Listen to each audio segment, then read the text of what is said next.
নন্দীগ্রামে একটা মেছেদাতে। তারপরে আমি অনেক পথ জার্নি করে কেশপুরে গেছি। সেখান থেকে আমার খড়ারে ঘাটালের একটি সভা ছিল। আমি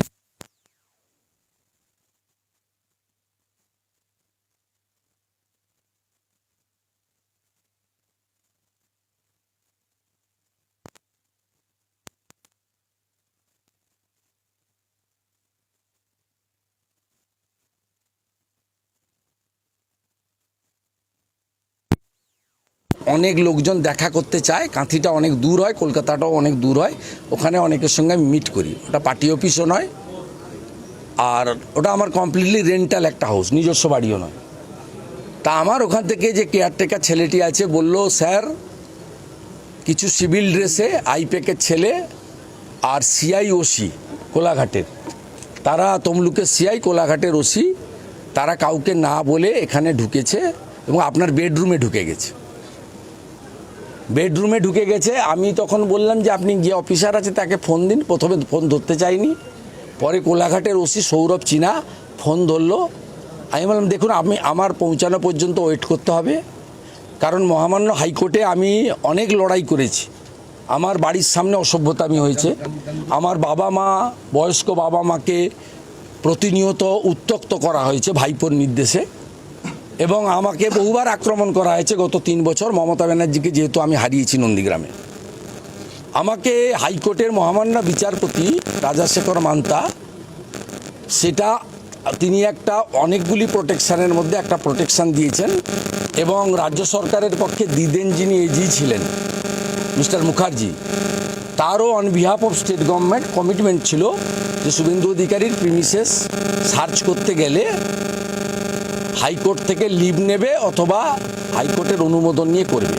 এটা হয়েছিল এই কারণে, মেঘনাথ পালকে গ্রেপ্তার করতে গিয়ে নন্দীগ্রামে আমার যে রেন্টাল রেস্টরুম কাম অফিস আছে নন্দনায়ক বাড়ে, সেটা সার্চ করতে গিয়েছিল ওরা।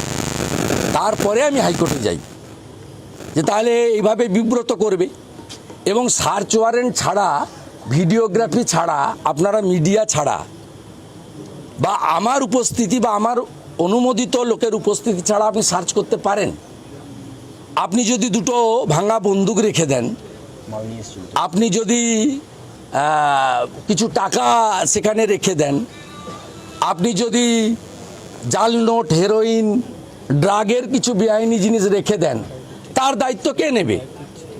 এবং আপনারা আমাকে ফাঁসাবেন, এটা পারেন না। ন্যাচারাল জাস্টিস 226 আমি ওরা ওখানে শুনতে চাইনি। পরবর্তীকালে আমি আমার রাজনৈতিক সহকর্মী যারা আছেন, বামদেব গুচ্ছাইত, দেবব্রত পট্টনায়ক, সিন্টু সেনাপতিদের খবর দিই যে ভাই আমার পৌঁছানো পর্যন্ত তোমরা যাও এবং ওদেরকে বলো এই কাজটা করতে না। আমার উপস্থিতিতে ভিডিওগ্রাফিতে সার্চ ওয়ারেন্ট যদি থাকে, হাইকোর্টের অনুমোদন থাকে, আমি অ্যালাউ করব। আমি ল অ্যাবাইড পিপল। তারপরে ওরা ওখানে যথেষ্ট অসভ্যতামি করেছে 1 ঘন্টার বেশি সময় ধরে, এবং এর নেতৃত্ব দিয়েছে সিআই তমলুক। ওই বেটার নামটা কি? চম্পক রঞ্জন চৌধুরী, আর যিনি নন্দীগ্রামে গণহত্যার সময় নন্দীগ্রামের ওসি ছিলেন, আর এখানে ওসি সৌরভ চিনা। এবং আমাদের লোকেরা পরে যখন যায়, লয়ার কল্লোল গেছিল, বামদেব গুচ্ছাইত, সিন্টু, দেবু পট্টনায়ক, আরও পরে গেল, এখন তাপসীও পৌঁছেছে, নীলাঞ্জনও পৌঁছেছে, তা আমাদের তাপস ভাইও আছে, অনেক সুকুল এসছে। তারপরে তারা আমাকে বলছে যে আইপ্যাকের লোকজনও সাথে ছিল, এবং তারা ছোট হাতিতে করে, বস্তায় করে কিছু নয় অস্ত্র, নয় ড্রাগ, নয় টাকা নিয়ে গেছিল। আমি অবাক, কোন রাজ্যে বসবাস করছি?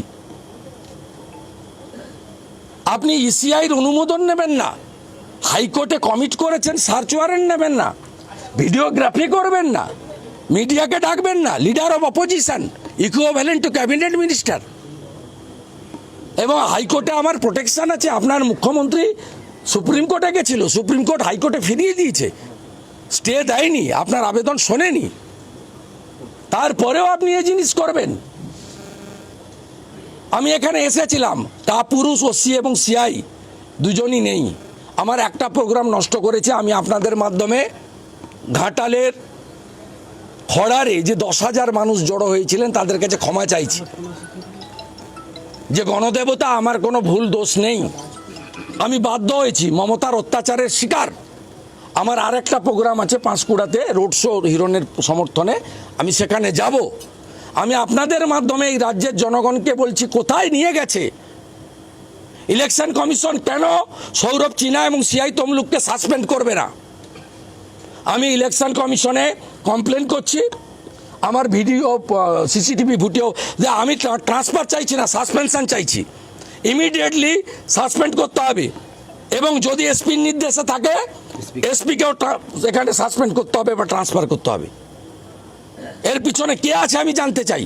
আর আগামীকাল আমার লয়ার হাইকোর্টে একটি ক্যান অ্যাপ্লিকেশন করছেন, যেহেতু এই কাজটা তারা এখানে করেছে। আইনি পথে আমি লড়ব।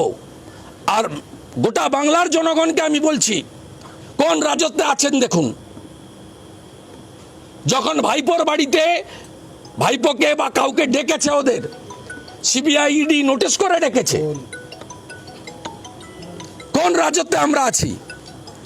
পশ্চিমবাংলার জনগণ দেখুন, আমি পুলিশের কাছে, মমতা পুলিশের কাছে কৃতার্থ যে শুভেন্দু অধিকারীকে আক্রমণ করা মানে জঙ্গলমহল এবং অবিভক্ত মেদিনীপুরের প্রত্যেকটা ভোটারকে আক্রমণ করা। এর জবাব 25 তারিখে আর 1 তারিখের ভোটে আপনারা দেবেন। আর আমি, বিপুল সংখ্যক কর্মী সমর্থক জেলা সভানেত্রীর নেতৃত্বে এসেছেন,